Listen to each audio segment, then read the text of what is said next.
Welcome to Instant Discussions. Great whistling. I'm not a good whistler right now. I don't even remember the tune to whistle it. I'm a really good whistler, but... Oh, sad. You don't recognize it as like half of girls' ringtones when the first movie came out. Like after it came out, it was Mein everyone's Führer! ringtones and anything. Yeah, we decided to do an episode again. Wait. Tony Rock. Yeah, much consideration. It took a lot of negotiating and everything. We reworked our contracts and everything, but we decided to be back. So we're discussing the Hunger Games Catching Fire, which is... Part 2! Part 2, not part 2 of Catching Fire, but this is the second movie in the Hunger Games series. Yes. Mm-hmm. Second book based on... The second out of 4 in the trilogy. Although the books are only 3, right? Yes. It's a trilogy of books made into a trilogy of films, which is now considered 4 movies. They pulled a Harry Potter and a Hobbit and... Yeah, it was a thing that you do now. So you'd both seen the first Hunger Games? Oh, yeah. Yeah. Okay. I've seen all of them so far. It's so good. Me too. Nope. You have not, but that you don't need to. You don't need to see the third one to watch the second one, because it's the second one. It'd be odd if you needed to do that. No, you kind of. So we're not going to say anything about the third one. Oh, okay. No, yeah, I'm not going to say anything. I know, that's why I waited with Star Wars. But this is a you jerk. Everyone who did that, terrible. Different director than the first movie though. And kind of a different style than the first one. The first one is... It wasn't too different. I mean, not like stylistically as if it looked like it was a different director. Just the theme of the movie was a little different. It was different. Than the first one. The first one, as we had talked about last week, saying it's just like Battle Royale, as we had discussed before. Mm-hmm. It's similar enough to Battle Royale. It's not the exact same thing as Battle Royale. They have their differences in it. But just the basic premise, it's mostly about the games themselves. Yeah. This one, the games don't even start until an hour and 23 minutes into the movie. Yep. And they last 47 minutes. So it's a small part of the film. Yeah. The majority of the film is all the more intrigue. About the rest of Pan Am. You get to learn about the rest of the country, the politics at the time, the way that the government's manipulating the people, and the perception of the rest of their world. I think this one was just to get people like upset with the government and get them ready for a revolution. Yeah. Partly, yeah. This step in the story, and being the second part of a trilogy. Just thinking about it in a 3-part structure. Mm-hmm. The first one you just establish this is what they do. And the second one, it's the changing of the minds and everything, getting ready for what's going to happen in the next one. Philip Seymour Hoffman just made me cry. Yes, the caliber of acting in this film is amazing, and with the past movie already had great actors in it, and this one added even more to it with Philip Seymour Hoffman. Well, a lot of people were complaining because it's like a kind of a kid's book, the way it's written, but from what I've heard, seems like it's a lot better. I think it's great that these ideas are being directed towards children about being aware of manipulation and the government and stuff, but the ideas and concepts behind the story are much more elevated than what you would consider a children's book. Mm-hmm. So that's where I think that this is, while it might be aimed towards a certain age group, I think they handle the topics of this very well. That it's not just kind of on the surface level and just like, oh, the evil government. It's a lot more calculated in their presentation of it, at least the way I felt. Mm-hmm. So the caliber of actor in here, Jennifer Lawrence was just getting. She had already been at least nominated for Academy Award. I can't remember if she won it. I don't know. I think they antagonize the government pretty hard in this, though. Oh yeah, no, they definitely do, and this is for that specific type of government. It feels very evil government. Yeah, but it's not. They don't just say this is an evil government. Oh, they actually go into They say it. They don't say it, but they say it. Yes, they show you the things that they're doing in the detail and how they're manipulating people. It's so much more intricate then It's not like in Shaolin Soccer where the team's name is Evil Team. Yes. Okay. Like that. Like if this were purely a children's film, Not kidding. it would have been the president just with the twirly mustache going, I will crush these people. Smoking like, a cigar. Yeah, it's just you get that stuff in there, but done at least where he wants to say we're trying to help these the people. We just don't want another big war from what happened before that. Yeah. Yeah, I've got to look this up. Winter's Bone, 2010. Jennifer Lawrence got the nomination for Best Actress. So she had started out the gate with getting an Academy Award nomination. Gate. So we've got her in the film. We've got Woody Harrelson, Elizabeth Banks, Philip Seymour Hoffman, Stanley Tucci, and Donald Sutherland. Especially. Oh, what about Lenny Kravitz? I was saying like great actors in the film. Lenny Kravitz did a good job in the film, but not necessarily. But he made that awesome dress. Known as a great. I don't think he actually made it. I'm kind of thinking that was the costume designer of the film. No, but he Which I did, don't think was and him. then he got beat up because Yeah. he was gay. He was gay bashed. I'm thinking the reason why he got beat up is because of that last dress he made. Yeah. That might have The been, Phoenix one, because he kind of deliberately went against the president there. or because he's gay. Maybe. We don't know that stuff. That they don't really get into that part of the politics. Did they even get like? I don't think they revisited what happened then, did they? No, they don't. They don't revisit it. In this They one? just say they just show you. I mean, get beat the hell up. Beat up, taken away. Yeah, and as soon as he's not needed anymore with her. And then she doesn't even ask about him actually. Well, she's just being sent off straight to the game. Like No, I mean afterwards. afterwards, After the games. we didn't get to see too much after the games. That's true. Like it was just very quick. This was just she got taken up. We know that there's something going on, and that's it there. So, one thing I liked about this one, compared to the first one, Yes.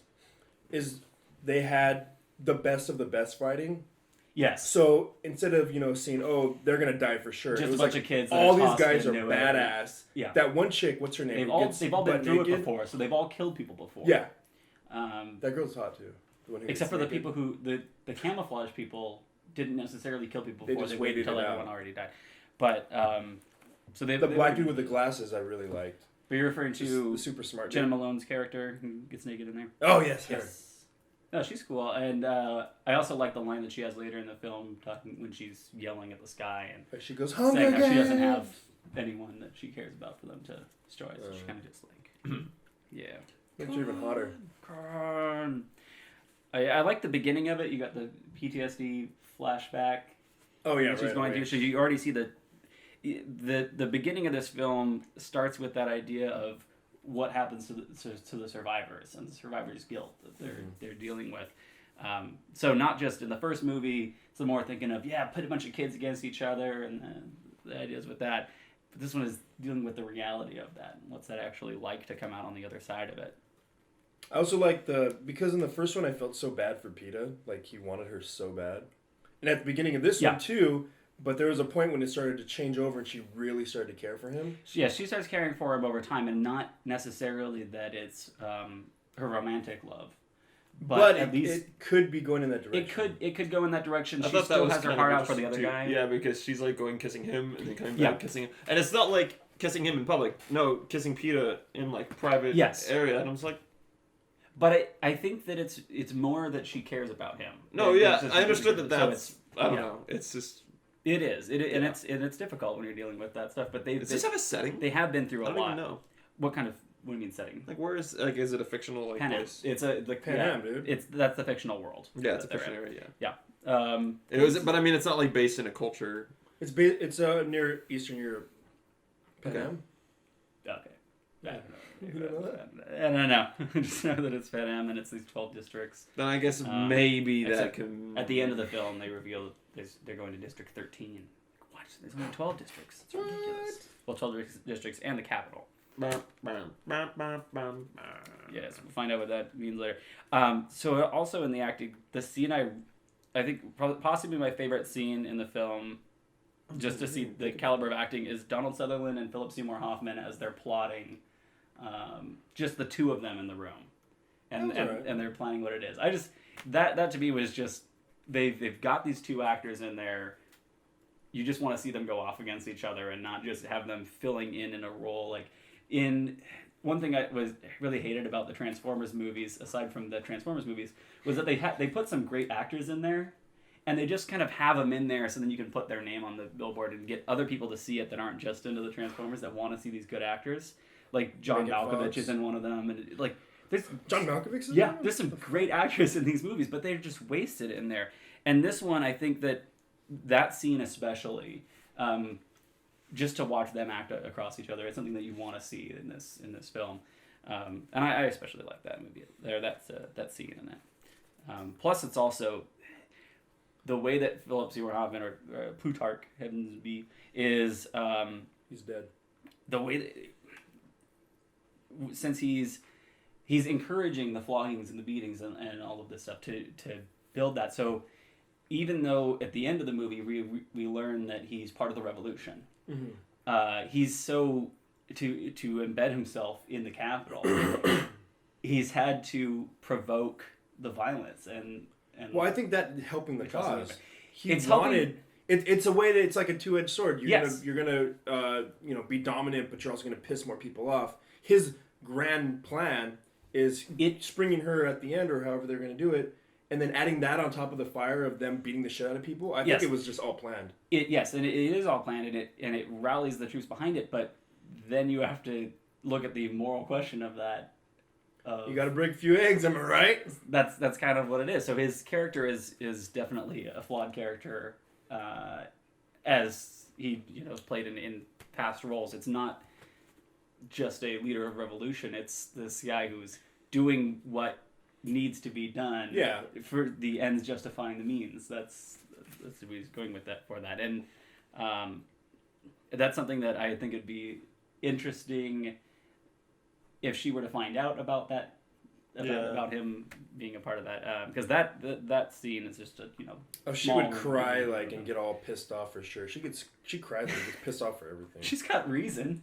She's got good reason for it. She does, but a lot of times you're not going to do anything by doing that. Cat torturing her family and destroying everything she loves and setting her to die. I think Donald Sutherland's character, President Snow, is my favorite.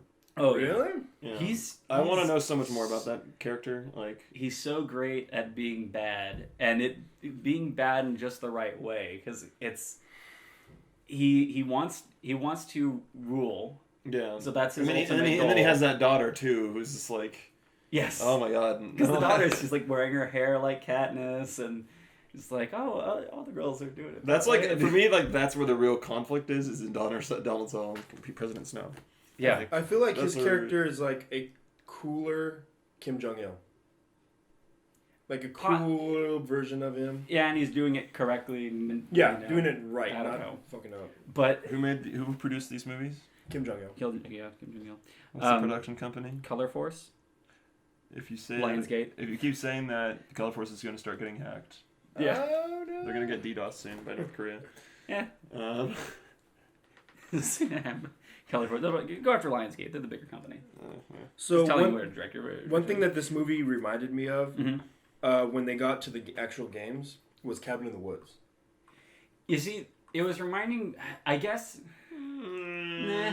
Just the force fields, the creatures coming up out of like the like nanobot technology, however the hell they were creating these. It's things. Definitely highly. The tech is very high in it, to me it was reminding me a little more of Cube, only in the puzzle sense, and that there's a. I haven't seen that. Ever. I like that there was it's a game board to it as well. And no, it's not a game board. I'm just saying as far as the advanced technology to be able to do all that shit to make that little island move around. I don't know. The premise is so different that it didn't remind me of it. No, I'm not saying the premise at all. I'm just saying reminded just the technology of how they use it to conjure up these little creatures. Those little monkeys, that crazy fog. It was nice to see that rather than in the first film. That they're created, but it seems more of a just organic environment that they're in, except for the stupid wolves in that first movie, this crazy CGI wolves. I think that kind of is more explained in this stuff now, because you get to see that they're manipulating all of it and making those things spawn up.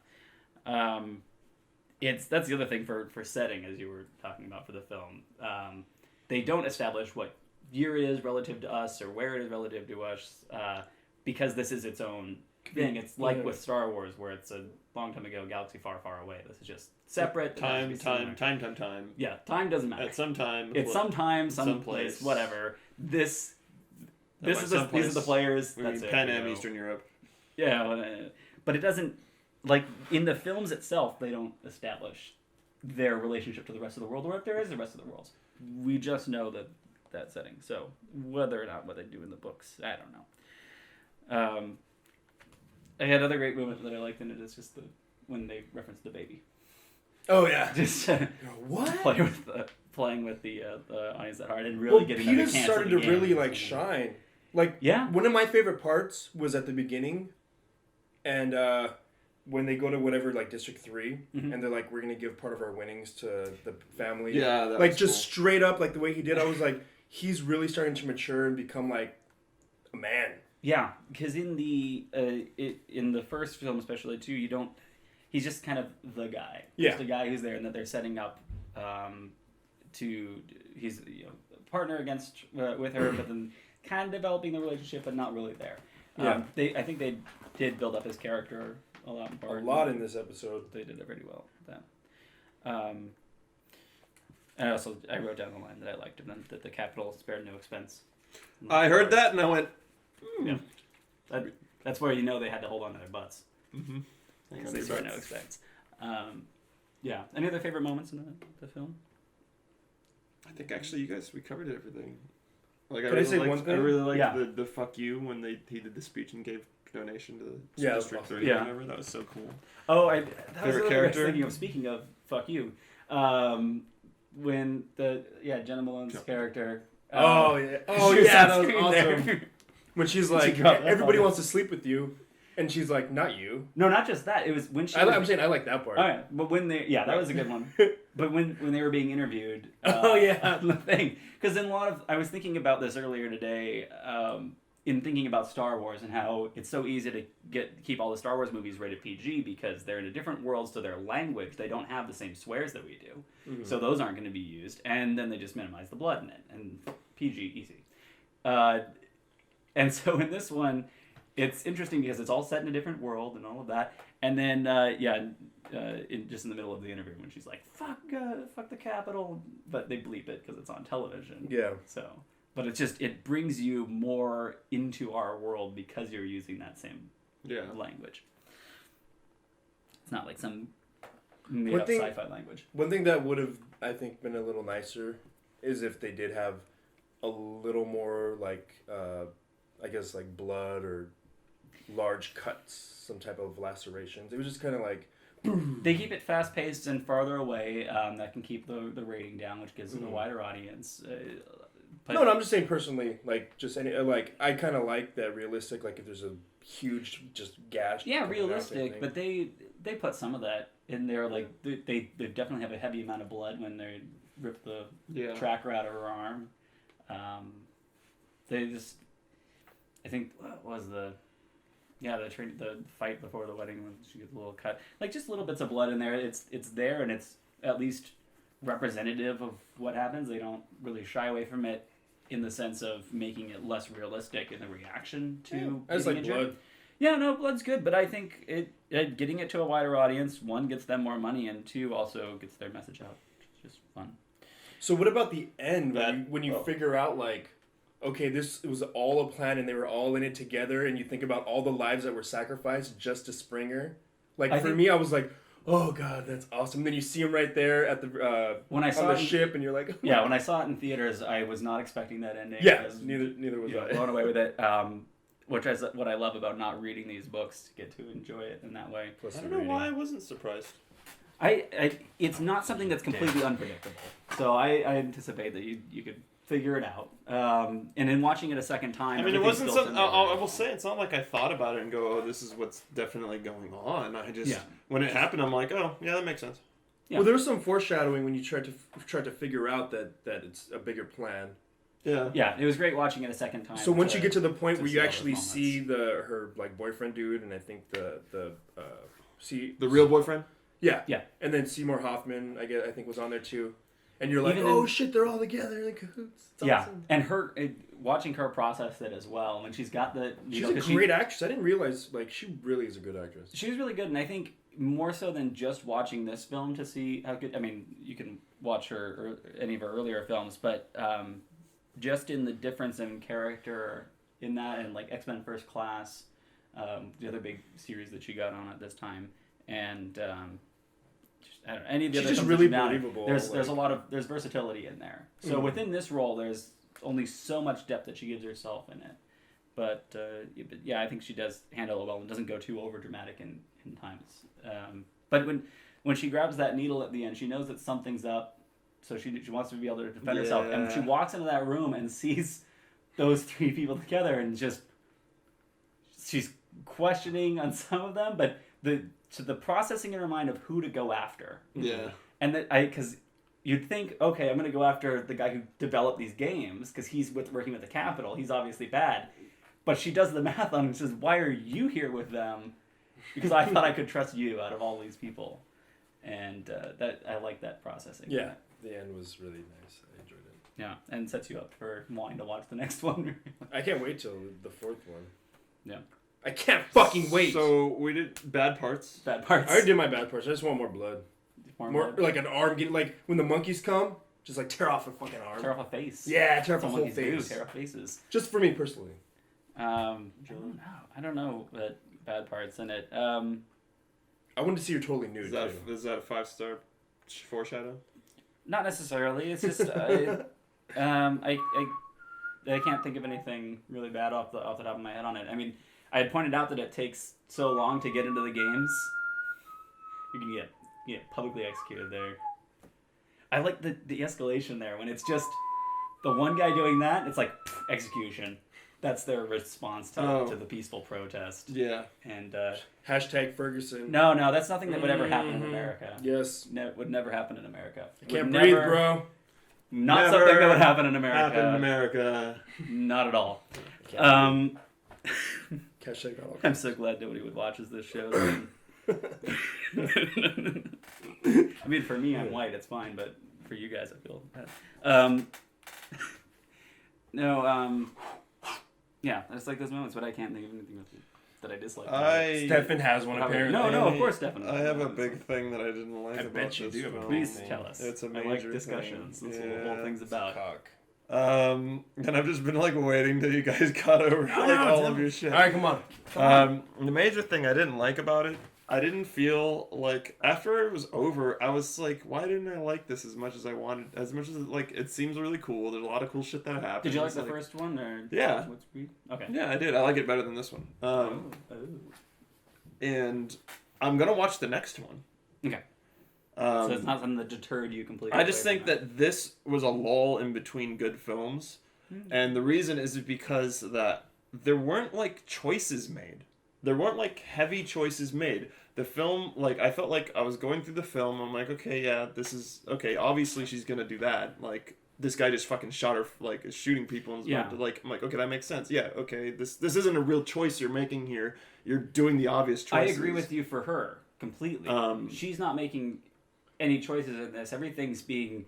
And then she's set on a path by other people. Yeah, sometimes you don't make choices in life. It's just I know, and that's fine. It just doesn't make for interesting storytelling. I was pointed out this before. I was listening to another podcast. I think it was from the Mythbusters. Adam Savage who had pointed this out that in the Raiders of the Lost Ark, for the most part in the movie, Indiana Jones is unnecessary in the film.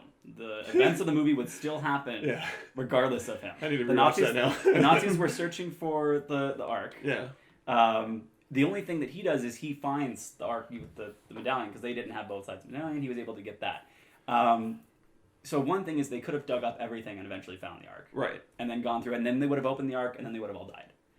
Like, he's just along for the ride. That's funny. For a lot of that film. Yeah. So he's not really necessary. He'd just be and it is to be like Garfield without Garfield. Yes, we exactly. need to do Raiders of the Lost Ark. Erase him from the movie. Indiana Jones. And it's the same movie. It's the same stuff still happens.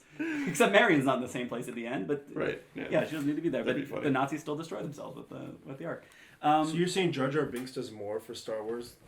Actually, he does a lot for Star Wars. He gets in the way and he causes things. Anyway, it causes a lot to happen. But It's similar in this. Jar Jar was more necessary than Indiana Jones and Raiders. Yes. Yeah, she is in the first game, in the first movie, the first games of this. She makes the choices that lead her to being the last person at the end. Yes. Now she has become this symbol, and the revolution is already being worked on. Yeah, and she looks annoyed by it. She knows what she has to do. Yeah, the revolution just needs someone to be their figurehead, the face of their revolution. But I don't even think for the other characters though. I don't think like there were really a lot of heavy decisions. I think the decisions that are being made are mostly between Donald Sutherland and Philip Seymour Hoffman. Yeah, and then we don't see much of that. No, and so we're seeing what they've plotted out and how it's going on with that. Yeah, and so I don't know. That's why. I think it wouldn't have been as interesting of a film to just watch them. Well, no, I'm not saying like just watch them. I wish there was more like dire choices, like that options that needed to be weighed, and a difficult choice being made. And that's what I wanted. And without giving anything more away than just saying this, I think that's why the third movie is a lot better. I know, and I know exactly that's what happens in the third film, and I'm like, this was a lull between awesome films. I think so. No, I think so, and that's part of looking at. Well, I'm not saying it's bad. Both. Yes, you are. I hate both. I'm saying it's worse than the first one and the third one. I'm going to disagree with you there on that one. I think that for you, then that's true. But I like this movie more than the first one because we got to see more of what's going on and the building towards it. The first one I think was good. I probably need to rewatch the first one then because I don't know, I saw it in theaters. Maybe I saw it twice. I don't remember thinking that from the first one. I remember enjoying the first one. I enjoyed the first one, but I think in the first one I was still watching it as this is a American version of Battle Royale. Done differently, and I like the way that they did it. And it's nice to see a big studio version of it. Yeah, and I love Battle Royale, and so watching it was cool seeing a big studio version of it and watching that. But this one, I got so into the politics of it and everything surrounding the games, and so that made me like the series more. But going into star ratings for this, I gave it the same thing that I gave the first one. I gave them both 4 stars. I really liked the film, but it was missing that extra element that I wanted. You're gonna give 4 stars? To me, the whole series that I've seen so far is like Toy Story. I like them all for different reasons. They're both awesome. They're all awesome, but all different. I gave it all 5 stars and 5 stars. All right. I liked it a lot. I was still in the reservation in this one here. It was like reserved. Well, then I should be predictable. Yeah. With what I've said so far. Yeah. And the first one gets a 4. 5. The first one gets a 4, and this one gets a 3. 5. Okay. Boo! Would it get 3.5 if you could? It would get a 3.5. Okay, yeah. That's what I was thinking there. You should burn it down. So in the Rotten Tomatoes area of it things, would it would still be the positive review 3.5. But we have to. As in, I did like it. I enjoyed myself. Yeah. But it was just missing. I think that's perfectly fine, and it's for me. It was missing something like essential for me being interested in the story. Like. Yeah. But what I really like though too is that. This is a movie that, to the way that they marketed it in the beginning, or that a lot of people talked about it when the first movie came out, especially, and also when I went to both this one and the first one on opening night. The first one just because that's when I go to see movies, I go to all of them opening night, but that's what I do. The audience for them, we are not the demographic for this film. No, I know I'm not the demographic. I'm the demographic for Interstellar. But what I think is great is that how much we did like these movies. Oh yeah, these first two and. To show that these movies are they're very broad-reaching. They were marketed when they were first coming out so much towards the Twilight audience because it's based off of books. This I can't even say strong female character from the Twilight films. With you. It's just at all. It's just how they had been marketed in the theaters. Oh, I see. I didn't pay attention. Yeah, so towards the marketing of it. I thought you meant like the way it was made. So. No, not at all in the way it's made. They were made so much better, and that's the great thing about it. Because I've sat through a bunch of other movies in this similar style that people are trying to go after the Hunger Games style. There's the Divergent series. The Maze Runner was very the Maze Runner. They're trying to do the Battle Royale style. Trying to do the same stuff. They are not done as well. They're not acted as well. It is missing a lot of the elements that this film has, and so that's why I'm. This is probably tip top for American modern produce. So I want to praise this movie for not just being playing towards that crowd. They're trying to make a great film here, and I think they're doing a good job with it. And look forward to seeing the rest of the series too. The first one. The first book. This one felt a lot of like, I don't know. It ended up feeling like a big exposition for a big thing that's gonna happen. So I'm still excited because that means that the third is when all this shit that I want to see is gonna happen, and now I know the story to see it and appreciate it. Yeah. So it'll be good watching the next one. I am excited to see the third one. And we didn't do box office on this one, and then you clicked away from it, so can't see that, but it made a ton of money. We made a lot of money. Like literally a ton. A ton. 1 ton of monies. If it was pennies, it'd be a lot more. Like weight? Yeah. What if they use dollar coins? What if they use $100 bills? Pennies will still weigh dollar more. coins, that would be different. Because they'd be 100 pennies to 1 coin, so that'd weigh a lot more. No, the film cost $130 to $140 million. It only made $864.9 million. Didn't make $1 billion. It did not. So the third one might. Just made 6 times. Wasn't there a song on here that goes Lord, Lord, Lord, Lord, Lord, Lord? Lord. That's the next one. Oh, is it? The next one has the Lord Yeah, soundtrack. the next one has the Lord one. I actually really like that song. The Lord song. This one has a great song at the end credits though too. I really liked it. I don't know if I paid attention. It was a Coldplay song or Baby Got Back. a song written for that. It just for me when that film ended and it went to the credits, the music that started to play, I think it captured the emotion really well. That's awesome. I love them. So yeah, when you're you're on that same level of the movie. And you can just sit there in the theater afterwards, especially watching the credits roll. Yeah, we did that for Interstellar. And the emotion just go through it. That's cool. It's so great. There are some movies that put some pop song at the end that has nothing to do with the emotion. I hate that shit. No, you at least need to have one full song. No, don't just drag me out of what I was sitting in. No, let me stoop in this film and seep in it, please. You just spent 2 hours, let alone months and months of production. Please let me sit and contemplate this movie and feel the same feels. Don't just Jesus. I hate when films do that. That's a terrible thing to do. But one thing that they do in the Hunger Games films, they don't use pop music in the movies itself. So the credits do use a pop song, but it's curated so well, and it's a song written for the film. So the emotions are still carried through at the end of it. So, all right. Unless it's a purposeful pullout. Yes. Then I can understand that, but But there's something. I think Nightcrawler was one that came out this year that at the end credit music did not fit the movie, and you're just watching this movie, and you're like, why'd you do that? Eminem came up or something. It just had nothing to do with the film. It's just, I think took you out of it.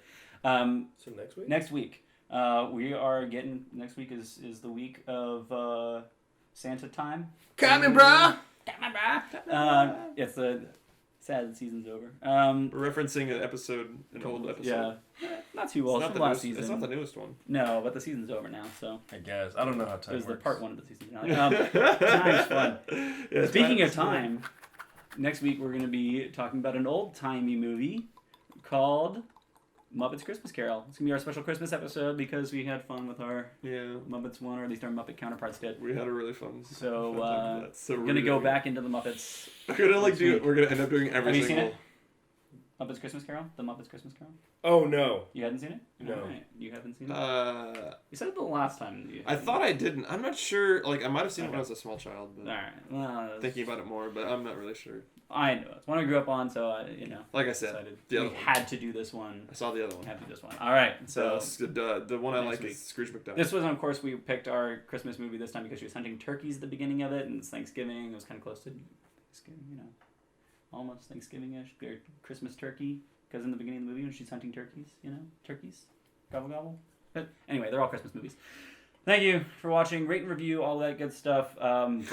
Tell your friends about us. If you're listening to the podcast, check out the video of this, MagicApeTV.com. I don't know how you get to learning about the podcast without knowing about that, but thank you for all of that. Yeah. You guys are great.